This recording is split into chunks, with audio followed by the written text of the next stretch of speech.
Čia reporteris Kersas, o už mano nugaros tikra lietuviška sensacija, kai vyrų galvose ruduo, moterų galvose, o ypač Ingos vasarėlė, mėnesijonai ir ilgi plaukai. Ingute, išvaizda įspūdinga. Kiek metų tau? 23. Ar turi gražuolį vyrą? Kol kas dar ne. Bet turi ilgus plaukus. Šitą tai turiu. O, kaip kvepia tie plaukai. Kas sugalvojo tokį būdą išpopuliarėti? Stokis, parodyk ilgumus savo. Ar norėtum būti kaip Zvonkė garsi? Nu, aš manau, būsiu garsi. Tavo vadyba užsiima močiutė. Kuo vardu močiutė? Močiutė vardu Lidija. Lidija, tai tu, Inga, su Lidija planuojat užkariauti visą ilgų plaukų pasaulį, kaip sakant? Nu, galbūt. Pažiūrėsim. Kai prasidės visas tas kovojimas apimimas Lietuvos?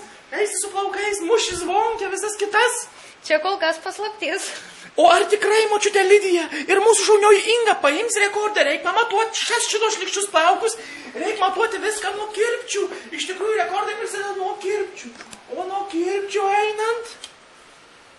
Visiškas metras 25. Tai rekordas. Inga, kaip tu jautiesi? Nu, pakankamai gerai. Ir vyrai visi tavo bus. Pažiūrėsim. Laukit Ingos ir Lidijos atėjimo į savo namus.